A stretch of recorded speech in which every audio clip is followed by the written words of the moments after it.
Hello, hello, hello, and welcome back to the Believe in Lions podcast. That's BLEAV. A little bit disappointing this week after the loss on Thanksgiving.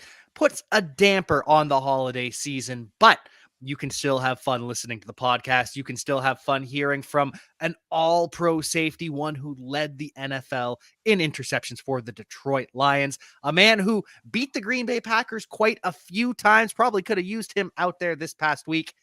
It's Glover Quinn. Yeah, what's up, man? How you doing, man? How you doing?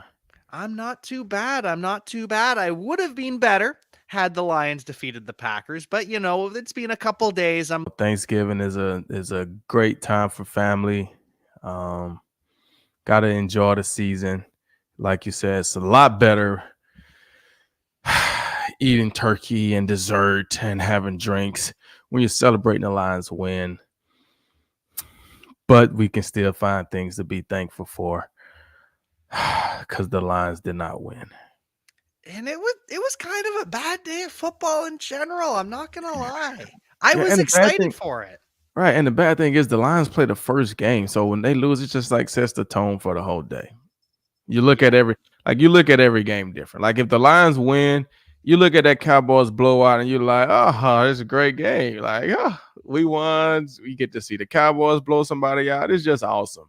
And then you get to the night game. Who played the night game? I don't even remember. Seahawks got blown out by Seahawks. the 49ers. They had Yeah, two drives in the third quarter, and then it was back yeah, to a blowout. yeah. But by that, like I said, at that point, your mood is so good. You're feeling so good because the Lions won. When the Lions lose, first game on the day, now it got you already feeling whatever. You trying to watch a good game, and then the Commanders get blew out. You're like, I don't want to watch this anymore. And then you 49ers, it just sets the whole tone for the whole day. Whole day. It Whole really day. does. And the food is still easy to enjoy, but it just sets a tone that you don't want with you for the rest of the day. Were you still able to enjoy your food though? I did. I did. I enjoyed my food.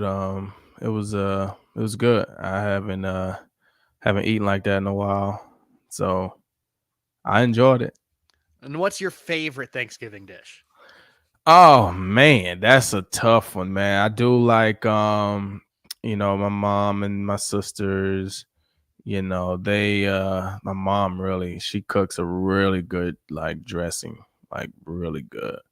And then we'll do some chicken spaghetti. It's really good. I like greens.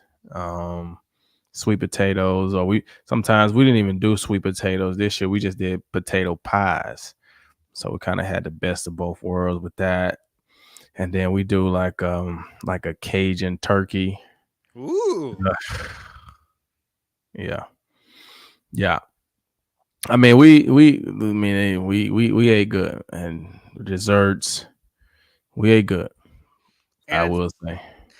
and that sometimes is all you have to do. Sometimes you eat the pain away because really was painful. You look at the final score and you think, okay, maybe it wasn't that bad. But if you actually watched this game, you remember the Lions go down 20-6 at the end of the first quarter. And then pretty much until the fourth looked kind of hapless. I mean, they did have that drive to start the second half. And then right up until the very end, it was just nothingness again. Yeah, but I mean, at the end of the day, they haven't been starting out well defensively, haven't been able to get stops. And when you're not able to get stops defensively and your quarterback is turning the ball over constantly, it's not going to be good for you. And I think that's what the biggest thing is. They can't get in the rhythm. They're turning the ball over. I mean, seven. I don't even know what the exact number is, but it's got to be at least seven turnovers. I think I've seen 3 to 4. I think I saw 3 against Chicago and at least 4 against Green Bay. So, I mean, when you're turning the ball over at that rate, it's going to be very difficult to get in a rhythm so you can do something. But you see how they've come to the point to where they feel like they can always still win these games. That's why they come out in right after half, and you feel like, all right, we're gonna put a drive together, go get some points. It's just how it was against Chicago. Don't work like that all the time, especially when you're playing against better teams. And like we talked about already, Green Bay isn't a great team, but they're not bad either. They're an NFL football team. So, yeah, you might get away with that against Chicago, who almost beat you, right? You didn't play well against Chicago, but you were able to get a win because they played worse. You didn't play great against Green Bay, but you wasn't able to come back and get a win. So you can't continue to get off to these bad starts, have turnovers, not be able to get stops defensively, and feel like you're going to be able to win games down the stretch, especially in the playoffs. Yeah, and it was nice against the Bears where we saw, okay, Jared Goff, he's had all these turnovers. He's not afraid to keep making plays. Against the Packers, it wasn't that he was throwing interceptions. It was the fact he was fumbling and getting pressure. And those were the kind of things that were shooting the Lions in the foot. And you still trust Jared Goff. Yeah, he's got the arm talent. He can make those throws. He can make them come back. But when you just keep fumbling, when you just keep throwing picks, it's not going to happen. And so we were talking in the pre-show, is this just Jared Goff regressing to the mean of his career? Or is this just a little blip on the radar and Jared Goff's going to be fine? I feel like it's the mean of his career. I mean, I feel like we are who we are. It's kind of the law of averages, like we talked about with baseball. A guy might go start out super hot and be batting 700 on the season. He know, the world know, everybody know that he's not going to stay at that rate. At the end of the year, he's going to be back down at a normal rate. And he may be having a good year and be good. So instead of him batting 300, he may be batting 345, right? Or 365. But he's not going to be batting 500 plus. So Jared Goff went on this long streak of no turnovers, no interceptions, things like that. We got the good of what he could potentially be, but this right here is the bad, and it brings the averages to be what he is, right? Not saying that he's not better than when he was younger, but he's still somebody who's going to turn the ball over. He's going to make some mistakes. That's just what it is. And you see, he's been getting great protection from the O-line. So sometimes you don't think about a lot of those things. And the next thing you know, the O-line struggles or whatever, you get some pressure. Now you're not holding on to the ball in the pocket. Like, you can't fumble 4 times. You just can't. You got to hold on to the ball. You do. You absolutely do. Because it just puts the defense in bad positions. And that happened multiple times. But it wasn't just Jared Goff that put the defense in bad positions. One of, if not the final deciding nails in the coffins that made it too big to come back from, was the fake punt. Dan Campbell and the coaching staff puts the defense in a situation to fail. Fake punt, which we love Dan Campbell being bold at times. I love when he is on the other side of the 50, when he's in opponent territory and he fakes a punt, goes for it on 4th down. Love it. It just felt like it was too aggressive at that point. It felt like the Lions didn't need to be pressing at that point. It felt like a long game left. And then you make that decision, you don't get it. And it just felt like it was too much to overcome from then on. Yeah, I mean, at that point, you got to protect yourself from yourself. You know who you are, right? So in a situation like that, you're losing. Team hasn't been playing great. Now you got to punt the ball away. When a team is winning and they're on the road and you are a fake punt, go for 4th down, like you are that type of team, when they're winning, especially by multiple scores, the whole time they're playing for that. They're expecting you to do, because that's what you do. It's hard to pull off a fake punt when we're expecting you to fake punt. That's why it's easier to pull off a fake punt when you're winning by 10 points and you're backed up, right? Because they don't expect you to go for it right now because you're winning. So now they got a return on. They're worrying about trying to get this punt return to try to score. And then, boom, you run a fake punt and get a 1st down and go down. And now you're going up 17 or 20 to put the game out of reach. But when you're losing, now they expect, okay, they're going to have to try to get the ball back some type of way. So now you're 4th down, you're backed up. Like, they're going to get good field position unless you just boom the ball anyway. Like, at that point, they're not worried about returns. They're making sure that the ball gets punted. Fair catch it if you have to. We got multiple score lead. We'll run the clock, try to score again, but we're in a good position. We can't give up a fake punt. And he went for it anyway. So, yeah, that hurt. That hurt. Those are the things that hurt. And you got to know when to stop the bleeding and get out of your own way. Like you said, it's a fine line of being aggressive and understanding the flow of your game and how the game is going. You're 0 for 4 or 5 on fourth downs. Like, why are we in all these fourth down situations? Instead of saying, I want to be this great, great, great guy that we're going for it on fourth down, let's be better on third down. Let's be like, why are we in so many of these fourth downs where we feeling like we need to go for it? Let's get it on third down. And you gotta pick your spots. You gotta understand the flow of the game and attack at the right time. You can't attack when they know you're gonna attack.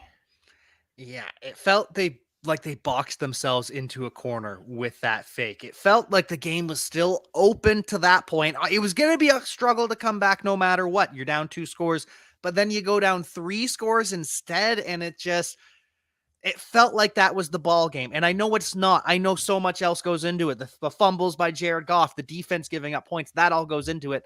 But it felt like that was the ceiling point of the game. Because when the defense takes the field right there, they're already been struggling today. Yeah. They're not taking the field with a lot of confidence that we can stop these guys. They're already in field goal range, right? They're not taking the field with a lot of confidence that they're going to stop those guys. They're upset that they went for it and didn't get it, and now we're backed up. Now we're in a bad situation, and it's just not good. So I just think that was an awful call. You just can't make that call in that moment. You have to fake a punt when they're least expecting you to fake a punt, or you got to run a better fake. One of the two. Because that fake to my dog Jalen, that ain't the one. And you had to get like 4 yards. I can see if you had to get 1, you had to get 4 yards. Like it was just a lot of things went into it. A lot of things went into the defensive performance too. It just felt like we were talking about in the pre-show. It felt a lot like Geno Smith, where he would just escape the pocket, and he's not looking to run. He's not looking to kill you with his legs, but he just escapes the pocket, makes someone miss, and then he's wide open and makes a throw, or he steps up in the pocket and he just makes a throw, and the defense just couldn't handle it. And it feels like the pass rush and the coverage for so long during the season, it felt like they were married. It felt like they were working together. And now it feels like the pass rush doesn't have a plan. The plan is Aiden Hutchinson hopefully get a pressure, but no one's going to clean it up anyways. And then the secondary, I don't know what's going on there. It's just, maybe it's the fact that there's no pressure and they're being asked to cover for too long. I don't know. What do you think is going on here? I mean, when there's no pressure and the quarterback can run around and receivers are running around, I mean, those guys are going to get open, but that's exactly what we're seeing. We're not seeing any plays being made in the secondary. None at all. I mean, you start the game off and you give up a big pass on the first play of the game. Like, I always went into games. This is my thought. I always went into games saying, I'm going to make a big play on the first play of the game. I never went into the game as a safety saying, I'm finna go get TFL on the first play of the game. It's the first play of the game. I don't care if he runs for 10 yards. I'm not giving up a bomb on the first play of the game. But if they try to throw a bomb on the first play of the game, I'm going to make a big play on the first play of the game. So that's my thought process. I don't care whatever. They can't complete that deep pass on the first play of the game. Just can't. They just can't. Your front guys got to stop the run. Secondary, we're not giving up a 50-yard. It's Thanksgiving. It's the first play of the game. It's Green Bay. They're on the road. Like, everything tells you, have your antennas high. We can't give them things to let them in the game. They're going to come out and try to establish that early. Let's see if we can get a PI. Let's see if we can beat them early. Let's see if we can do it. And you let them do it. You let them do it. I just hate to see it. Just absolutely hate to see it. It just, from that moment on, and there were moments where it felt like we were going to get back in it. It just, from that moment on, it just felt like it was straight downhill for 4 straight quarters. Yeah, it was. It's just, like I said, I didn't even feel the juice. I didn't feel the juice. I didn't feel the juice. I didn't feel the juice. And see, like I say, I always go back to these things. Like people used to always ask me, like, "Hey man, what music do you listen to before the games?" And I'm like, man, you know what? I get to the locker room probably 5 hours early, and I don't even listen to music. I got my headphones on just so people don't talk to me. You think I got some music? I ain't got no music on. Why? Because I can't do 2 things at once like that. Meaning, I can't listen to the music and focus on my game plan, what I got to get done, right? I'm either worrying about the music and not paying attention to my game plan, or I'm paying attention to my game plan and I'm not worried about the music. So why do I need this playing in my ear? So I didn't listen to music like that before the games, me personally. I didn't want any exterior factors to get me hyped up for the game outside of me getting myself hyped up for the game. Why? I didn't even want the fans to get me hyped up for the game, because guess what? Like Deion Sanders say, the fans only blow when you're hot, right? So at the end of the day, we come out and we're not playing well, they're going to start booing. So where am I going to get my giddy up from? I got to be able to pull it from within. I have to.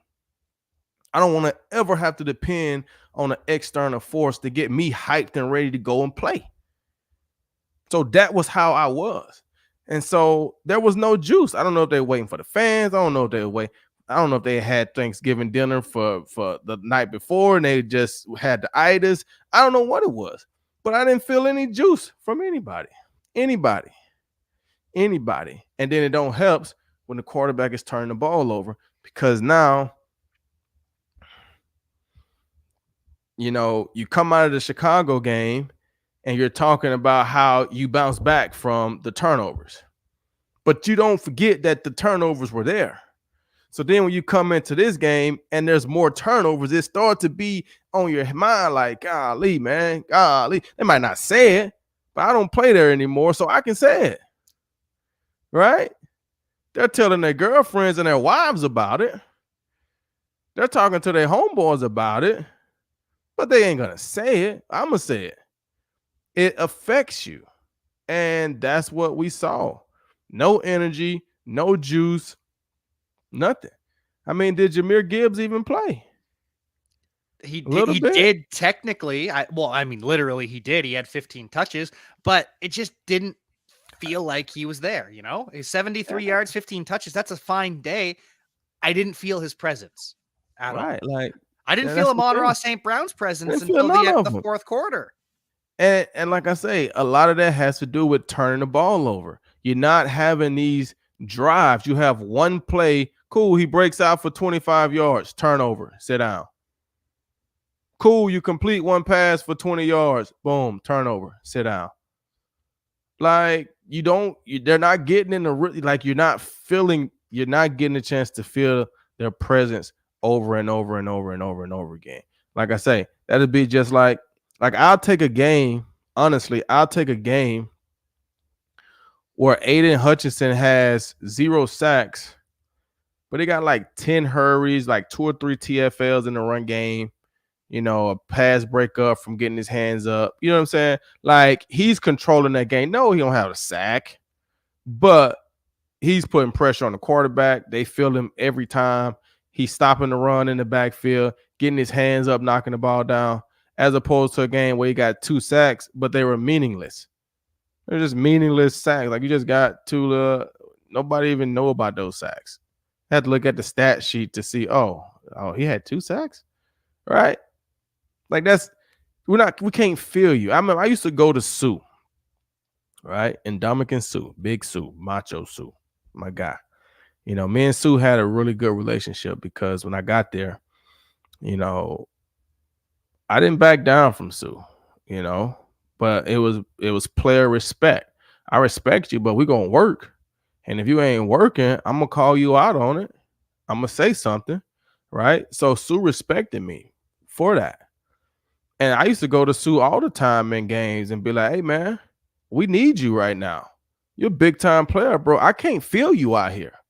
Like, I don't feel you, man. I'm making too many tackles on the running backs. My DBs, we making too many tackles on these guys. I can't feel you out here, bro. I need to feel your presence out here. Go get to the quarterback. Like, I need to feel you, bro. I used to go to him and tell him, ask him.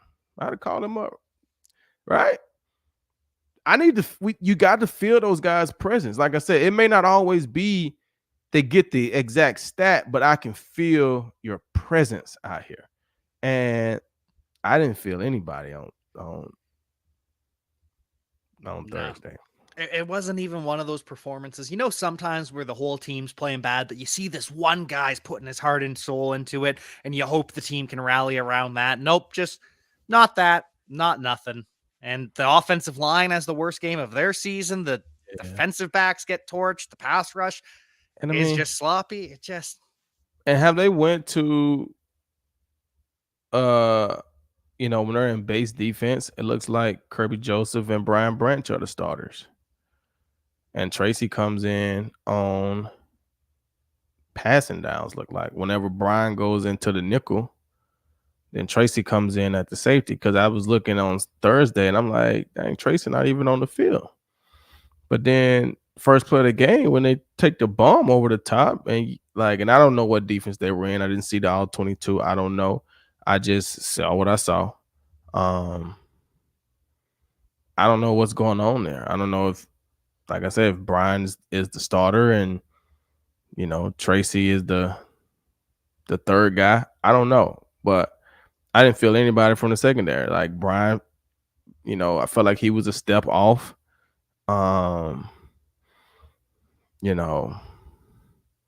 Just wasn't a good performance. That's the first time I think they've been on national TV in the last 2 or 3 times that we've seen them play that it really just wasn't a good performance. The last game against Green Bay last year was a good performance on national TV.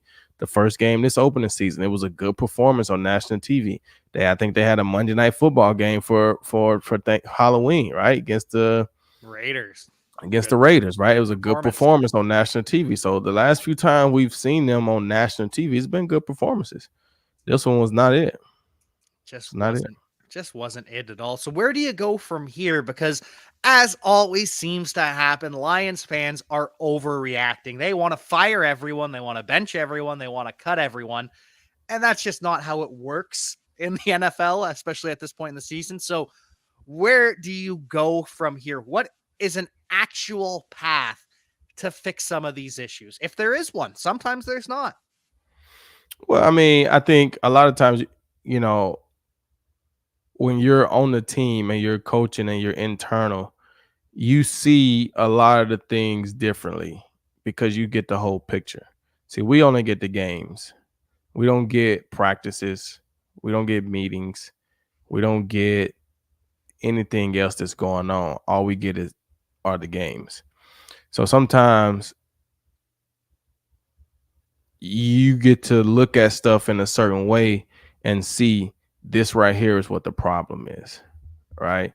No, Jared Goff holding on to the ball is a big issue, but what the problem may be is something else. Jared, you still got to hold on to the ball, and it just is a sack. It can't be a sack, forced fumble, right? But the problem is, why is there a sack? What's going on with our routes? What's going on with our protection? Like, what's really going on, right? You have to have a hard look and start looking at the film. But a lot of times, if you go back and look at the practices, it probably looks exactly how the games are looking. And it's getting colder in Detroit right now. They've been winning. So the hype and all that stuff is there and is good and all these good things. And a lot of times when it happens, you kind of lose focus on the little things that help you get there. The attention to detail, the toughness, the grit, and it's the season, right? We all know it's a season. Every team, for the most part, is going to deal with you're going to have lulls in the season, right? So I'm not sitting here throwing the season away. But what I am saying is you got to take a real hard look at what's going on so you can fix it so you're playing well going down the stretch. Because you don't want to keep playing bad going down the stretch and then you hurt yourself playoff wise and you go into the playoffs on a downward trajectory. You want to go into the playoffs feeling good, playing good. I mean, we've seen teams make it into the playoffs the last week of the season at 9-7, but they're playing really well because they had to win the 2 games prior to that to stay in the hunt for a playoffs berth.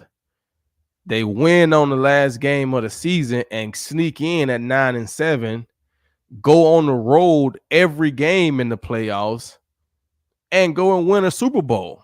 Why? Because they're playing good, getting healthy, all those things at the right time. And I've seen teams that be 13-3 and get put out the first round or the second round because they might have had a bye. Why? Because they went in on a downward trajectory and they just wasn't playing good. And then the playoffs come around, you end up getting beat by a team didn't have nearly as good a record, but they just playing better. And if anybody know anything in football, it's not about the best team always winning. In football, it is, in my opinion, it's just like the NCAA tournament in a sense, but it is the ultimate sign or showing of a pro. In basketball, baseball, hockey, the best team generally always wins, right? The best team. In football, the best team doesn't always win. The team that plays the best today is who wins. That's the difference. So in the playoffs, it don't matter if you 16-0, 17-0. If that team plays better than you today, they will beat you. That's why you have the any given Sunday, anybody, that's right. Any given day, you can lose. Just like in basketball, any given time, you can lose a game. But over the course of 7 games, I'm probably going to win more than I lose. Why? Because I'm just better than you. That don't mean you won't get lucky or have a good day and win a game. You might win 2 games, but over the course of 7 games, I'm going to win more. Why? Probably because I'm better. And if one of my star players are hurt, now I'm no longer better. You guys are better. But if we're healthy, my team is better, we're going to eventually win, right? Football, it's not like that. NCAA tournament, that's why you can have Cinderellas because they just got to be better than Kansas tonight. They ain't got to beat Kansas 10 times. They just got to beat them tonight. And when you look at this point in the season, it really reflects that too, because the Lions, we've talked about this in the past. You like to break it down into quarters, right? 4 games, 4 games, 4 games. Unfortunately, now we have 17 games, so one of those quarters has to have 5 games. But still, you look at it, we were 3-1 for the first quarter. Then they went 3-2 for the second quarter. Right now, they're 2-1 for the third quarter. If they beat the Saints, they are now 9-3. They have had a winning record in all 3 quarters that they've played so far with a good schedule to come. So it's not the end of the world. Right. But those 1 losses individually, they just were not the better team that day. Right. And that's what I'm saying. It's not the end of the world. So don't think that we're freaking out because the Lions lost. But what I'm saying is to have 2 performances like that back to back, it's not a time to freak out, but it's a time to address some issues so you can play better in December and hopefully farther into January. That's what I'm saying. This is a good time to have that talk, that meeting. Like, hey, you guys can clearly see that if we're not all the way locked in, it can go sour quickly for us. So we can't overlook the details. We can't let the holiday season and the cold and all these external factors that are coming into play at this point in the year. We can't let those deter us from where we're trying to go. So this is a good time to have that, especially after these 2 games, right? So I'm pretty sure they had the weekend off for the most part, but I wouldn't be surprised if they had to come in Friday morning, because it's a good time for us to look at this film and have some real come to Jesus meetings. And then you take your break for the weekend and you come back on Monday with a new attitude, ready to get back to work. So I wouldn't be surprised if they had to go in Friday morning for a little bit. And I wouldn't blame the coaches at all after that performance. And it's the kind of thing, this is a pivotal time in the season, but it is not time to panic. It is not time to stress and worry. Just trust the process. Trust in what we've seen from the Detroit Lions. They have built this the right way. We've trusted them a lot throughout the offseason, throughout the season. Don't freak out because they lost to the Packers. I know it sucks, but going 6-0 in the division is really, really difficult. Yeah, it is. It is. But I mean, standards are high. We're going to lose to the Packers. Lose next week to the Saints. Don't lose to the Packers. Yeah. And, and we still have 3 divisional games left. We can still go 5-1 in the division. It's just, you're never going to get the taste of losing to the Packers out of your mouth. Right. But it'll be all right. It'll be all right. We've got the Saints. We've got the Bears, Broncos, Vikings, Cowboys, Vikings once again. I think we're in good shape. Glover, any thoughts on the final couple games? Thoughts on the Saints? Thoughts on this past week in the NFL, Thanksgiving, or just life in general? Hey, you know what, man? Like I said, this right here is a great time to have that meeting, that time for the team. And a lot of teams are in that same situation because now, it's the point in the season where if you're kind of out of the hunt, it gets bad because it's cold outside, especially in the northern states. It gets cold outside, season's long, you're not going to playoffs. Everybody's motivation is a little different, So this right here is a real good time to refocus, recalibrate. You still got, 6 weeks or so left in the season. It's a good time to recalibrate, but it's also the same way in life. You got about, 5 weeks left in the year 2023, right? So it's a great time to, I ain't trying to say recalibrate your life, but you don't have to wait till January the 1st to get started. You can get started today. So look at it like that. Get started today. Hopefully the Lions get started today, and you can work alongside the Lions to make sure your new year gets off to a hot start and hopefully stays hot through the rest of the year. Lions year is ending in February either way, but until then, you can ride along with the Lions, continue to improve, and continue to follow along with the Believe in Lions. We will be back talking about the Saints matchup coming up ahead. Hopefully go to 9-3. But until then, we will see you next time. Peace.